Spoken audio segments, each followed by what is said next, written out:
President Trump signed an executive order today that calls for the Department of the Interior to review all national monuments created in the last 20 years and takes explicit aim at the 550 million acres of water and land put under permanent federal protection by President Obama.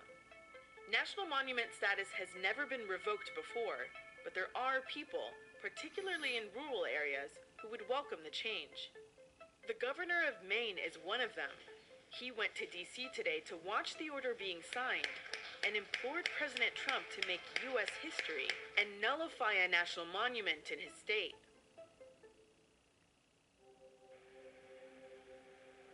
Back in 1997, a 19-year-old named Lucas St. Clair hiked the Appalachian Trail. The last 100 miles of the AT is called the 100-mile wilderness, and it goes from Monson to Mount Katahdin.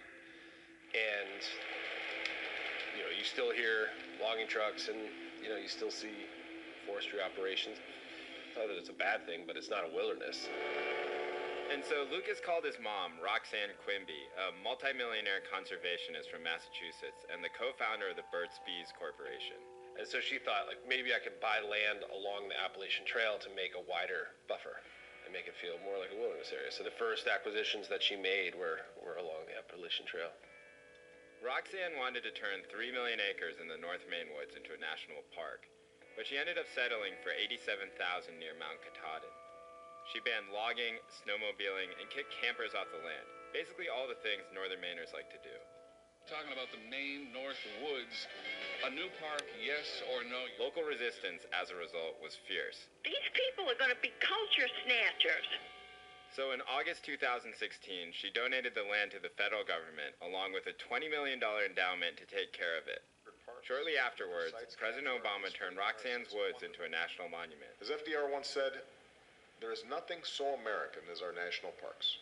Since Obama left office, Maine's Governor Paul LePage has been fighting to have the monument nullified, arguing that it would harm the local economy and destroy a way of life. The Civil War over the North Woods will continue, pitting Massachusetts versus Maine, rich against poor, and rural versus urban. People like that do not understand small town rural America. They don't understand their culture, they don't understand their traditions, and you have a clash, and this is what you have. Jim Bisk is the head of Millennicket's Fin and Feather Hunting and Fishing Club. Through her land. His organization has been against the monument from the start. We've enjoyed open access for forever, and we're seeing that changing now, and it bothers us. We enjoyed hunting, fishing, trapping, guiding. You could snowmobile anywhere. They didn't bother us, and we had a great growing up, and a great way of life. The North Maine way of life really started when the Great Northern Paper Mill opened in 1900. Millinocket became a small boom town, making paper for phone books and newspapers. These lands, now totaling 2 million acres, remain open to the public as they always have been under Great Northern ownership. Great Northern maintained an open access policy. As long as you didn't interfere with the logging, you could walk into the woods and do as you pleased. But in the 80s, the bottoms fell out of Millinocket. Bartlett said the first layoffs will come this summer. The plant laid off workers and started auctioning off the land. Great Northern's not going to fold. The greater Millinocket area is not going to fold.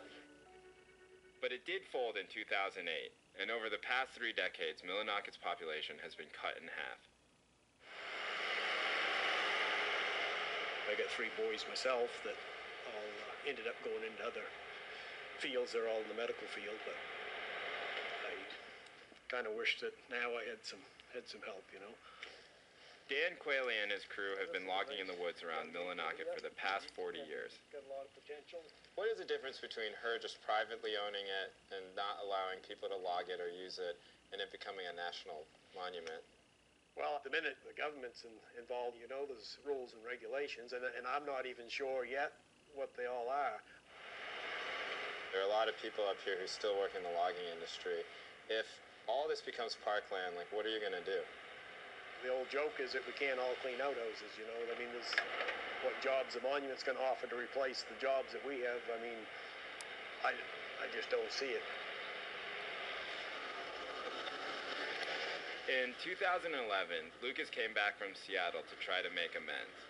He opened up some of the family lands to hunting and snowmobiling, an allowance that will remain partially in place in the new monument. If people are still going to be able to snowmobile and hunt on it, why are people afraid that their way of life recreationally is going to change? What I think is that they're going to have to share it with more people. And I think for a lot of people, a lot of folks, they're like, there's going to be more people here. And they used to have the woods to themselves. Why is it important that it's designated a national monument? A lot of it is the equity in the brand of national parks. You know, when you go on vacation, you go to national parks. So we're trying to think about where's the intersection of rural economies and conservation. And parks are a good one. With the help of a PR firm, Lucas reframed the debate. What was once an environmental concern for his mother was now a branding opportunity. I speak to people on a fairly regular basis that are still opposed to it. And we have the same goals for this place. We want to see young people stay. We want to see the communities come back to life. So let's try to figure out together what their role can be. We're in this moment right now where there seems to be a lot of conflict between people in rural areas and like so-called coastal elites. Do you find any resonance of that sort of conflict here? Yeah, I absolutely see it. And I, in a lot of ways, don't blame anyone for thinking that they're being left behind. What do the people up here want? We want to be able to manage and have state control or local control over our land and our future and our economy. But people come up here and vacation, they go home, and then they would tell us how we should live. I think it's wrong, whether it's here or anywhere else in the country. And you see it all over the country, where locals are being pushed out of their traditions and culture and way of life, and it's sad. It's got to change. Something's got to change.